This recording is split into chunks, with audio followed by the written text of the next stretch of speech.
Halo semuanya, perkenalkan nama saya Mario Narsun, NIM 2010417130 dari kelas A1 Manajemen.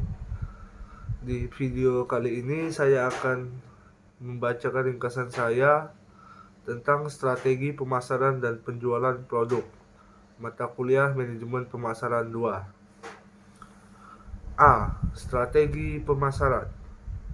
Yang pertama, pengertian strategi pemasaran. Ada beberapa pendapat para ahli tentang pengertian strategi, antara lain, menurut Stephen K. Marus, strategi adalah suatu proses penentuan rencana para pemimpin puncak yang berfokus pada tujuan jangka panjang organisasi. 2. Langkah-langkah strategi pemasaran. Dalam melaksanakan strategi pemasaran, diperlukan langkah-langkah dalam mendukung kesuksesan strategi pemasaran. Antara yang satu dengan yang lainnya saling mendukung dan merupakan komponen untuk mencapai tujuan. Yang ketiga, bauran pemasaran. Di dalam pemasaran, selain terdapat langkah-langkah dalam menentukan strategi, ada pula unsur-unsur pemasaran yang tentunya mempunyai peran yang penting dalam tujuan pemasaran. Yang keempat, promosi. Promosi adalah segala kegiatan manajerial yang mendorong dan mencapai target penjualan barang atau jasa. Pada promosi, pebisnis muslim juga akan menghindari bohong dan promosi yang menghalalkan segala cara. 5. Evaluasi strategi pemasaran.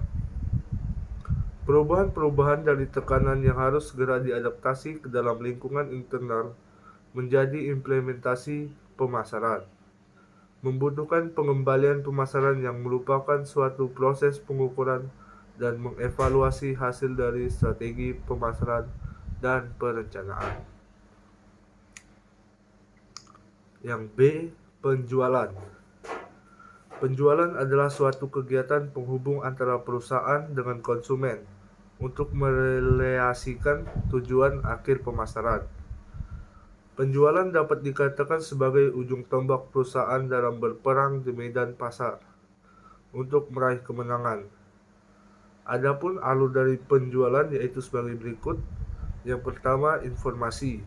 Yang kedua, penawaran. Yang ketiga, negosiasi. Yang keempat, penyerahan barang dan jasa. Yang kelima, penagihan. Yang keenam, perwakilan penjualan. Yang ketujuh, tenaga penjualan. Yang kedelapan, kriteria tenaga penjualan. Yang kesembilan, pelatihan. Yang kesepuluh atau yang terakhir, memotivasi tenaga penjualan. 4. Produk. Produk ialah perangkat atribut berwujud maupun tidak berwujud, termasuk di dalamnya masalah warna, harga, nama baik pabrik, nama baik toko yang menjual, dan pelayanan publik serta pelayanan pengecer yang diterima oleh pembeli guna memuaskan keinginannya. Perusahaan itu mengadakan atau tidak mampu menciptakan produk baru akan menghadapi risiko seperti penurunan volume penjualan. Munculnya teknologi baru dalam proses produksi. Yang pertama, tingkatan produk.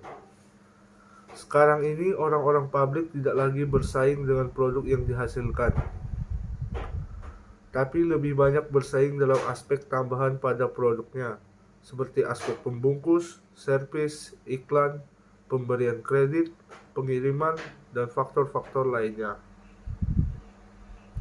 yang dapat menguntungkan konsumen. Dari segi ini kita dapat melihat ada beberapa tingkatan produk, pada tiap tingkatan ada nilai. 2. Product planning. Apa yang dimaksud dengan product planning? Seperti yang disebut oleh Cannon and Richard dalam bukunya Marketing Text and Cash.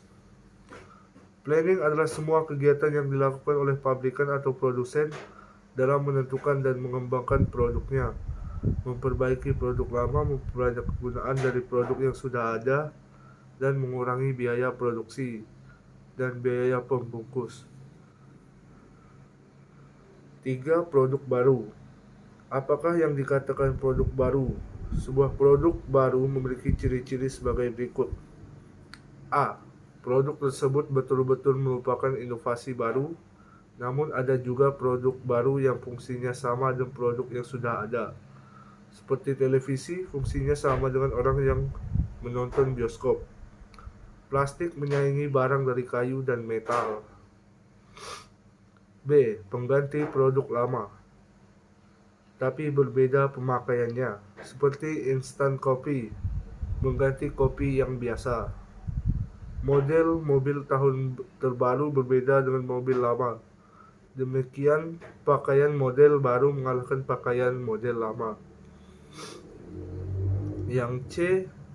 Produk imitasi adalah barang baru dari perusahaan tertentu, tapi bukan baru bagi dalam masyarakat. 4. Siklus kehidupan produk. Siklus kehidupan produk terdiri atas 5 tingkatan, yaitu yang pertama, tahap introduksi atau introduction.